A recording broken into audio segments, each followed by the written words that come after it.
I want to perform their favorite song, but you know they love the sue. What song? Yeah, that song. That song? Maybe I think about it.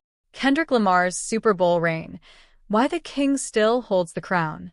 Listen up. February 10th just hit different when NBC dropped those numbers that had the whole industry talking. Bad Bunny pulled 128.2 million eyeballs to his 2026 Super Bowl halftime show, and yeah, that's massive, but it ain't enough. Because Kendrick Lamar? That man's still sitting on the throne as the most-watched halftime performer in Super Bowl history, and today we're breaking down exactly why K-Dot's legacy remains untouchable. Before we dive deep into this, if you're about that hip-hop life and you need to stay plugged into the culture, the drama, the numbers that matter, hit that subscribe button for Celeb Clope right now. We're bringing you the raw, unfiltered truth about the game, no chaser. So let's get into it. When Kendrick stepped onto that stage in 2025, he wasn't just performing, he was making a statement. The Compton legend brought out SZA, his tour partner who'd later help him shatter records on what became one of the most successful world tours in hip-hop history.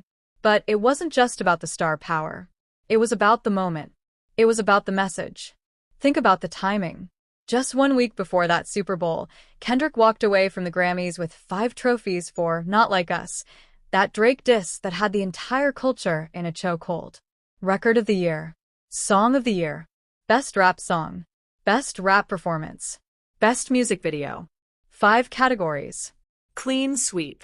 Then he takes that same energy, that same track that the Recording Academy just validated, and performs it on the biggest stage in American entertainment. That's not just a performance. That's a victory lap in front of 130 million witnesses. The audacity of it all is what separated Kendrick's moment from everything that came before or after. This wasn't some safe, sanitized, corporate-approved setlist. This was a man at the peak of his powers, fresh off ending one of hip-hop's biggest rivalries, using the Super Bowl halftime show as an exclamation point. He performed tracks from GNX, an album that proved he could still innovate, still push boundaries, still command respect from every corner of the game. And here's where it gets interesting, because Bad Bunny's numbers tell us something crucial about the landscape right now. 128.2 million viewers is nothing to scoff at. That's almost the entire population of Mexico watching one performance. But it's also revealing that even with all his global appeal, all his crossover success, all his influence in Latin music and beyond, he couldn't surpass what Kendrick accomplished. Now, if you're still watching and you haven't subscribed to Celeb Clope yet, what are you even doing? This is where the real conversation happens. Hit that button. You know you want to. But let's talk about what Bad Bunny was up against, because context matters in this game. Unlike Kendrick, who had the full weight of the cultural moment behind him, Bad Bunny had to compete with something unprecedented, a whole alternative halftime show put together specifically to counter his performance. Turning Point USA, coming from that right-wing political angle, organized their own show featuring Kid Rock, Brantley Gilbert, Lee Brice, and Gabby Barrett. They drew 5.1 million viewers. Now, some might say that's nothing compared to Bad Bunny's numbers, and mathematically, they'd be right. But that 5.1 million represents something bigger. It's a fracture in the audience, a deliberate split in viewership that Kendrick never had to deal with. Those are 5.1 million people who actively chose to watch something else, who made a statement by turning away from the official halftime show. That's viewers Bad Bunny lost before he even took the stage. But even accounting for that competition, even if you added those numbers back, Bad Bunny still wouldn't touch Kendrick's totals. And that's what makes this story so compelling. It's not about diminishing what Bad Bunny accomplished.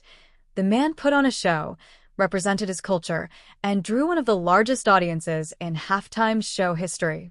But when you're comparing legacies, when you're talking about who holds the crown, the numbers don't lie. Kendrick's performance was lightning in a bottle. It was the right artist, the right moment, the right message, all colliding on the biggest stage possible.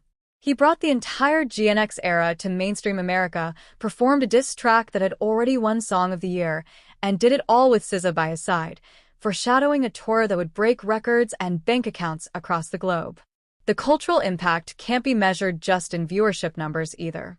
Kendrick's performance sparked conversations about artistic integrity, about using mainstream platforms for authentic expression, about what it means when hip-hop's most cerebral artist gets the same spotlight usually reserved for the most commercial acts. He proved you don't have to water yourself down to reach the masses. You can be exactly who you are, say exactly what you need to say, and the people will show up. Make sure you're subscribed to FREAKOUT because we're always breaking down these cultural moments as they happen, giving you the perspective you won't find anywhere else. Bad Bunny's performance had its own magic, its own significance, especially for Latin representation on one of America's biggest stages. But in the direct comparison, in the battle of the numbers, Kendrick Lamar remains undefeated. His 2025 Super Bowl halftime show set a standard that even one of the world's biggest pop stars couldn't surpass a year later, even with all the momentum and hype behind him. The throne stays with Kate. The crown remains in Compton.